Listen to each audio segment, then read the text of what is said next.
에베소서 5장 8절에서 14절입니다. 너희가 전에는 어두움이더니 이제는 주 안에서 빛이라.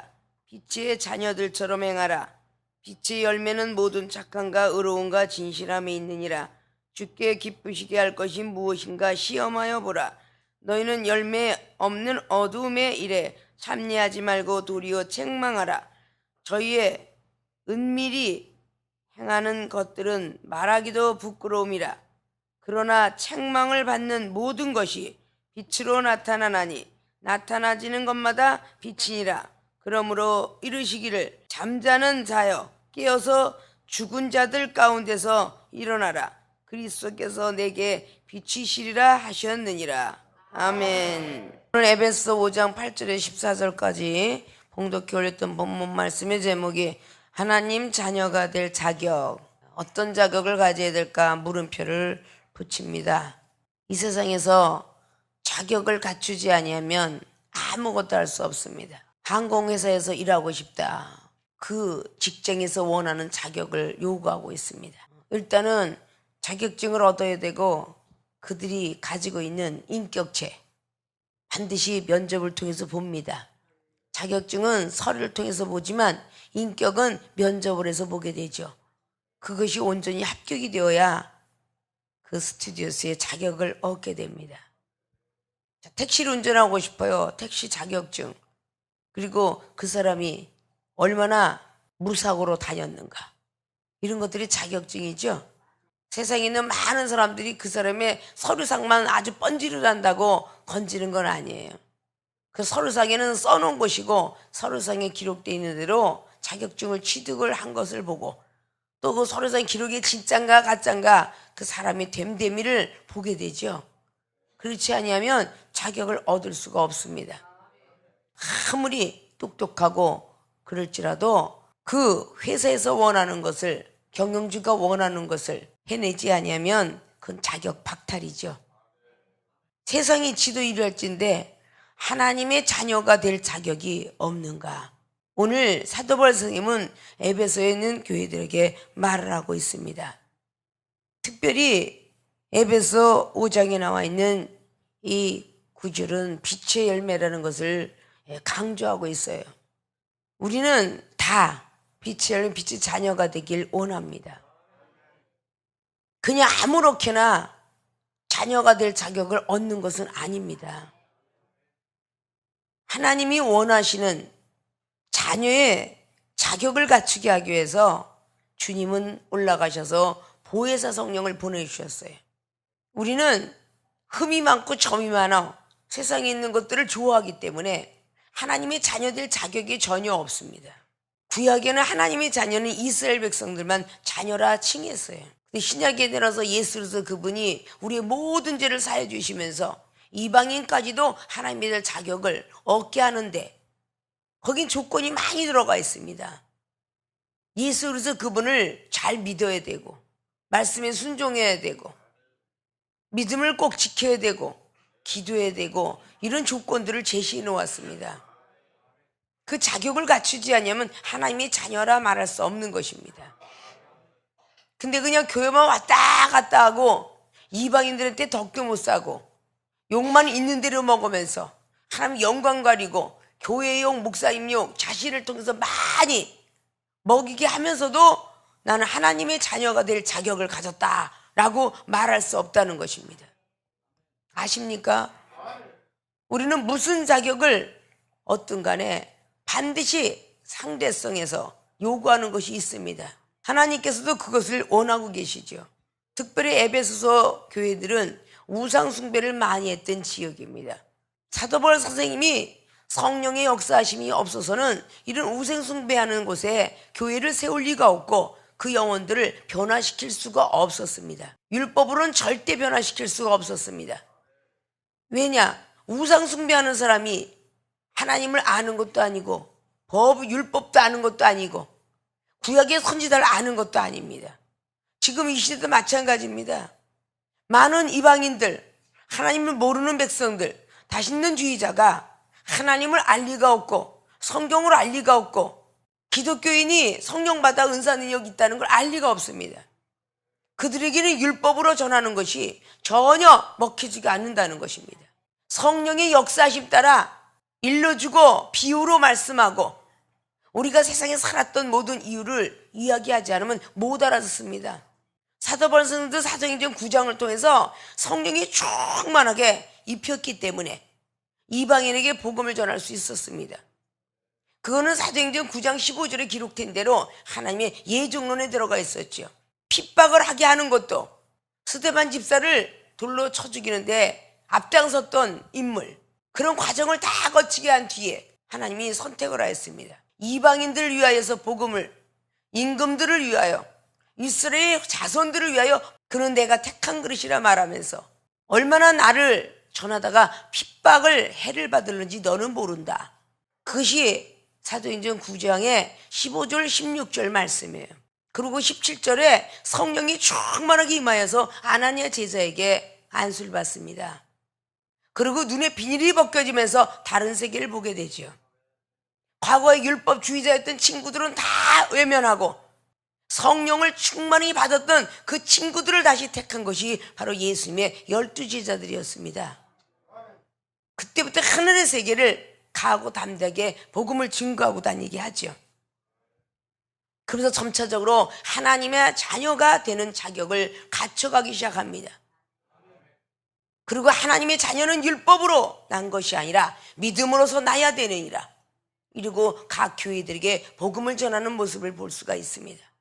오늘 에베소 교회도 눈물로 3년 동안이나 안질이 일어나면서까지 기도하여 세운 교회입니다. 그 교회가 쓰러지지 않기를 참으로 기도 많이 했다라고 합니다. 환경이 좋아서 저런 게 아니라 옥에 갇혀서 이 에베소 교회를 위해서 열심히 기도하며 편지했던 장면입니다. 그래서 에베소서는 옥중 서신으로 들어가 있습니다. 로마에 투옥된 것이 AD 61년경에 투옥돼서 62년, 63년 그리고 64년도에 결국은 순교했다라고 기록도 하고 있습니다. 거기서 기록한 얼마나 어려운 환경에서 기록했는가. 내가 편하니까 하나님을 전한다. 아닙니다. 우리는 하나님 앞에 태어난 그 순간부터는 하나님의 자녀가 될 자격을 갖춰가야 될 것입니다. 부모님을 통해서 태어난 자녀가 그 부모를 닮지 않고 누굴 닮겠습니까? DNA가 그 부모를 통해서 나왔기 때문에 때로는 어머니를, 때로는 아버지를 닮아가는 것이며 때로는 할아버지, 할머니를 닮아가고 있는 것을 볼 수가 있습니다. 다른 데서 태어난 게 아니기 때문에요. 우리도 하나님 안에서 태어났기 때문에 처음엔 좀 모간하게 모순된 점이 보인다 할지라도 성령의 역사하심 따라 우리는 하나님을 닮아가야 될 것입니다. 자, 하나님의 자녀가 될 자격. 그럼 어떤 자격을 갖추어야 하나님의 자녀가 될까? 본론으로 들어갑니다. 하나님의 자녀가 될 자격. 첫째, 어둠이 지나면 빛이 온다는 사실을 알아야 합니다. 어둠이 지나면 빛이 온다. 그 사실을 아는 자가 하나님의 자녀가 될 자격이 있습니다. 즉, 이꼬로 빛의 열매죠. 9절에 나오는 빛의 열매입니다. 오늘 다시 한번 봉독해온 것을 보노라면 8절에 너희가 전에는 어둠이더니 이제는 주 안에서 빛이라. 빛의 자녀들처럼 행하라. 전에는 어둠의 자녀였는데 하나님이 불러주심으로 말미암아 죄가 없다고 제사함을 주심으로 말미암아 성령을 충만히 받고 빛의 자녀니 빛의 자녀들처럼 행하라 라고 말씀했습니다. 믿습니까? 빛의 열매는 모든 착함과 의로움과 진실함이 있다라고 합니다. 착함, 진실함, 그리고 의로움이 있다고 말하죠. 착함과 의로움과 진실함. 착하고 옳은 길이 뭔지 옳은 길을 가고 진실되게 거짓 없이 가는 것이 빛의 자녀라는 것입니다. 자, 어둠이 지나가면 빛이 온다는 사실을 알아야 된다. 그러면 이 어둠은 밤만 지칭하는 것은 아닙니다. 컴컴한 밤만 뜻을 묘사한 게 아니에요. 영적으로 시험을 뜻하는 것입니다. 고난을 뜻하는 것입니다. 환난을 뜻하는 것이며 시련을 뜻하는 것입니다. 나에게 문제가 있다는 걸 뜻합니다. 나에게 가정의 환경에 자신의 고통이 있다는 것을 말합니다. 이것이 다 어둠이죠. 전에는 어둠이더니 성령을 부여받아 주 안에서 빛이라. 주님 안에서 성령을 부여받고 빛이 점점 비춰지니 우리 안에 죄악 덩어리가 점점 보이는 겁니다. 생각의 죄, 마음의 죄, 행동으로 지은 죄, 남을 비판하고 판단한 죄, 이런 것들이 자꾸 빛의 자녀가 되면서부터 드러나기 시작하는 거예요.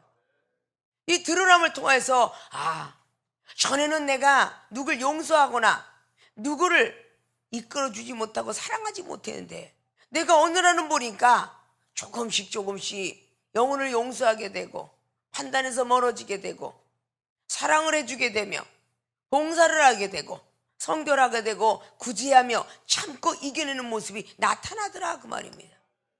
그게 점점 빛의 자녀들로 변해가는 것이에요. 빛의 열매가 되는 연습이더라, 그 말입니다. 착해지고 있어요. 옳은 길로 가고 있어요, 의로움으로. 그리고 진실해져요. 거짓이 있던 것이 성령이 자꾸 안에서 두둥이니 거짓을 가질 수가 없었어요. 속일 수가 없었습니다. 그리고 드러나는 겁니다. 빛의 자녀들처럼 진실하게 솔직하게 드러나고 있다는 것입니다. 성경 말씀이 전에도 말했죠. 사실입니다. 66권이. 그러나 이 사실 속의 진실은 더 많이 담겨져 있어요. 세상에 있는 신문이 4면이 5면이 어떤 사람 16면이 다 사실이지만 그 안에 진실은 더 깊이 들여져 있다는 것입니다. 성경 66권에는 얼마나 많은 진실이 들어있는지 몰라요. 아브라함이가 창세기 12장부터 22장까지 나오는 동안에 100년의 역사를 기록하는 진실이 들어있어요. 그러나 성경 말씀은 다 10장으로 함축되어 있습니다. 알집으로 되어 있다고 말입니다. 그 알집을 풀어 놔야만 100년 걸었던 길이 걸어가 있어요. 아십니까? 그 창세기 1장에 어둠이 있더니 빛이 있으라며 빛이 있었더라 라고 말해요. 그 어둠 가운데 빛이 있으니까 수면에 드러나기 시작했다고 그래요. 그래서 지구가 만들어진 그런 역사가 기록되고 있습니다. 하나님이 빛이 있었고 어둠이 있으라고 말했더라. 어둠이 없어지고 빛이 생겼는데 하나님께서는 첫째 날라고 하면서 만들기 시작해요. 그리고 분명히 또 어둠 또 만드십니다. 왜일까? 밤이라 말하며 낮이라 말하며 아침이라 말합니다. 하늘에 궁창을 만들고 땅에 육지를 만들면서 위의 물과 아랫 물로 만드세요. 어둠이 물러가고 빛이 있으려 빛이 있었는데 왜 그 후에 이 지구상을 만들 때 또 어둠을 창조했을까? 이런 것들을 우리는 영적인 세계를 볼 수가 있죠. 어둠이 지나가면 빛이 온다는 사실. 우리의 마음 가운데 어둠이 있습니까? 생각 가운데 어둠을 갖고 오셨습니까? 예배를 드리는 순간에 빛이 온다는 사실을 믿으시면 그것이 하나님의 자녀되는 사실입니다. 자격을 갖추는 것입니다. 이사야 45장에 기록한 대로 빛도 어둠도 하나님이 창조하시고 지었다라고 기록합니다. 하나님의 자녀들 자격은 금방 어린아이가 울다가 부모님한테 막대기로 매를 맞다가도 금방 사탕을 주고 금방 햄버거를 주면 눈물을 뚝 치고 엄마의 목을 끌어안고 아빠고 언제 그랬나? 아빠가 엄마가 모질게 경책을 하고 막대기를 들었다 할지라도 그 어둠이 지나가고 빛이 오면 부모님의 자녀된 자격으로 서로가 끌어안고 서로 이뻐하고 하는 것이 가정입니다. 우리 하나님도 우리에게 어둠이 있었습니다. 문제가 있었습니다. 그러나 그 어둠이 다 지나가고 빛이 온다는 사실, 우리의 문제가 다 많지만 고난 뒤에 축복이 온다라는 고진감래의 법칙을 따라서 로마서 8장의 17절 18절 말씀처럼 고난이 있어야 예수님이 영광의 자리에 앉았느니라.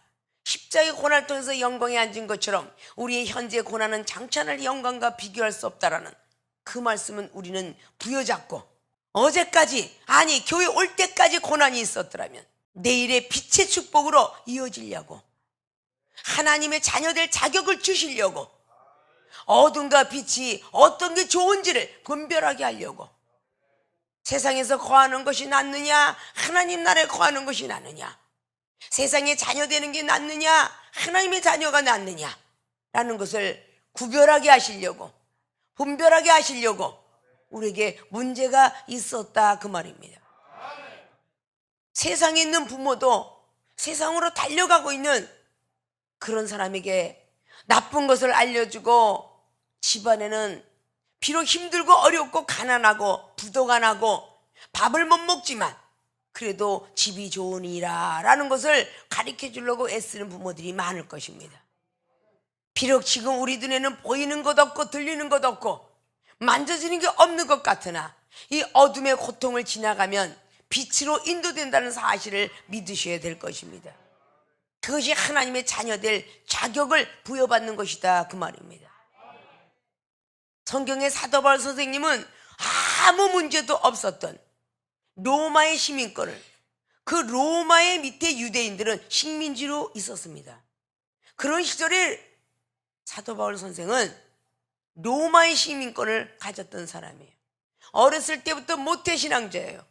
율법은 흠이 없었다라고 빌립보서 3장 말씀을 통해서 1절로 쫙 9절 이하까지 말하죠. 그런 거 볼 때 전혀 율법은 흠이 없는 자요, 이스라엘의 족속이요, 엄청난 가문 속에 태어났다라고 기록을 하고 있습니다. 사도행전 9장에 살기가 등등하여 앞장서서 의기양양했던 그 사람을 하나님은 눈을 어둡게 만드시사 문제를 주었지요. 어둠이 왔습니다. 그러나 그 어둠 가운데 빛의 하나님의 음성을 듣습니다. 사울아 사울아 어찌 나를 핍박하느냐. 하늘에 주님의 음성을 듣습니다. 네 시오니까 나는 네가 핍박하는 예수라 라고 말씀할 때에 기도하는 중에 아나니아를 찾아가도록 하라. 그 아나니아가 너에게 성령의 역사를 알려주리라. 그 말씀과 함께 사도 바울 선생님은 아나니아 제자를 만나게 되면서 그때부터 좀 더 좋아지는 것이 점점 고난의 길로 들어간다는 것을 너무 잘 아실 거예요. 사도행전 9장 25절에 예수 그리스도의 복음을 증거하면 좀 날 줄 알았더니 다메섹에서 많은 백성들에게 예수 그리스도를 담대히 전하고 나니까 얼마나 그를 죽이려고 모함을 하는지 점점 핍박은 더 강하게 높게 넓게 다가왔습니다. 점점 달려드는 그 가운데 하물며 제자들이 광주를 내리고 그를 도피시키는 정도까지 핍박이 왔습니다. 그런 어둠이 로마의 시민권을 가진 그 사람이 굳이 그럴 일이 있을까요? 그러나 핍박이 점점 달려오면 달려올수록 과거는 돌아보지 않고 앞으로 전진합니다. 12제자를 만나고 싶어 합니다. 달려갑니다. 바나바가 거기서 중보해 줍니다. 그리고 그는 예수님의 제자 12제자와 함께 사귀게 되었다라고 성경은 사도행전 9장 22절부터 26절까지 기록을 합니다. 아십니까? 어둠이 지나고 나니까 빛의 자녀처럼 다른 영적 세계의 제자들을 만나게 됩니다. 그때부터 그는 오르막길이 아니라 내리막길을 걸었다는 것입니다. 그래서 옥중에서 오늘 에베소서, 빌립보서, 빌레몬서 기록을 하고 있는 것을 잘 볼 수가 있습니다. 옥중 서신의 오간에서 힘들고 어려운 가운데 그 어둠 가운데서 빛의 자녀가 되려고 얼마나 많은 애를 쓰는 사도 바울 선생인지 모릅니다. 사랑하는 생명수교의 주의 종과 성도 여러분, 얼마나 많은 힘든 길로 있다가 이제 왔는데 여기서 또 힘이 들어야 돼 라고 생각을 하고 사고방식을 가지고 있더라면 빛의 자녀가 되기 위한 전초전이라 생각하십시오. 성경 어디에도 하나님을 아는 백성이 좋은 길로 인도된다는, 넓은 길로 인도된다는 성경은 없습니다. 선지자가 그랬고 사도들이 그랬습니다. 때로는 성경 66권에 기록된 사실을 보십시오. 사복음서를 통해서 보면 마가는 조금 더 좋게, 그러나 마태는 좀 저주성 소리까지, 누가는 지적으로, 요한은 하나님의 아들이다 신비스러운 말로 전하고 있습니다. 구약의 성경을 보십시오. 요나는 잠깐 복음을 전했더라 라고 하고 요나에 대한 그런 성격과 하나님에 대한 사랑에 대한 것 이외에는 거의 언급하고 있지 않죠. 그러나 이사야나 에레미야나 에스겔, 다니엘 참 무섭게 예리하게 복음을 전합니다. 이 세상에서도 똑같은 땅에 가수원치기가 나무를 똑같이 심습니다. 바람이 세차게 불어오는 땅에 심긴 나무는 열매가 5개 열려도 가운데 토막에 들어가 있는 그 열매는 많이 열릴 것입니다. 생명수 교회가 그 많은 교회 중에 가파른 낭떠러지에 서 있는 교회라고 생각하신다면 당연직으로 생각해야지 이상하다 생각해서는 아니 되는 것입니다. 특수사명자 특별자들을 하나님께서는 낭떠러지 떨어지게 하는 그 가파른 곳에서 이겨내게 하시길 원합니다. 독수리의 권법을 통해서 독수리가 날아가서 어렸을 때 집어던져서 퍼덕퍼덕 날개짓하는 것은 독수리 어미가 내려가서 다시 건져 올릴지라도 움직이지 않고 있는 독수리는 그대로 땅에 떨어져 죽는다고 합니다. 우리 생명수기의 주의중과 성도 여러분, 하나님께서 저와 여러분을 만나게 주었습니다. 그리고 어둠 가운데 빛의 자녀가 되라고 우리의 과거는 다 모관하고 흠이 많고 다 가정에 문제점이 있었고 자신의 문제가 있었으며 똑똑하지도 못했었고 명예도 갖지 못했습니다. 그러나 하나님은 우리를 택하셨습니다. 그리고 생명수기에 하나님이 붙이셨습니다. 믿습니까? 어둠이 지나가면 빛의 자녀들처럼 살아가길 원한다는 것입니다. 어둠이 지나면 빛이 온다는 사실을 알아야 하나님의 자녀가 될 자격을 얻게 되는 것입니다. 빛의 열매로 탄생되라는 뜻입니다.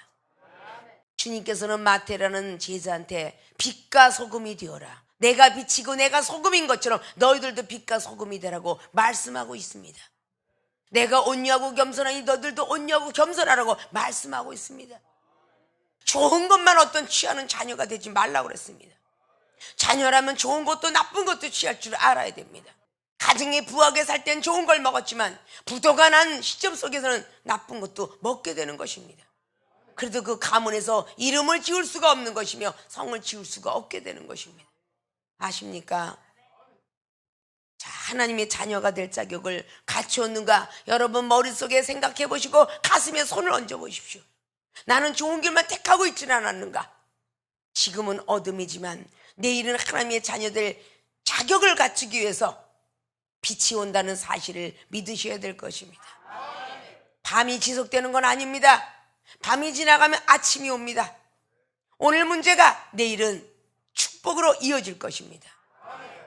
다시 아침이 오면 또다시 점심이 오고 저녁이 오는 법입니다. 우리의 인생은 아침과 점심과 저녁으로 계속 반복되면서 세월이 흘러가며 꽃이 피었다가 지는 것처럼 우리의 인생도 그렇게 시들어갑니다. 아십니까? 오늘의 어둠 가운데 오셨습니까? 예배가 끝나고 나면 빛이 온다는 사실을 믿어지신다면 그것이 하나님의 자녀될 자격을 부여받는 것입니다. 믿습니까?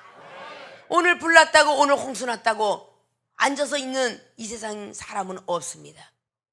다시 빛이 올 걸 생각하면서 다시 물질이 올 걸 생각하면서 융자를 받습니다. 집을 다시 짓습니다.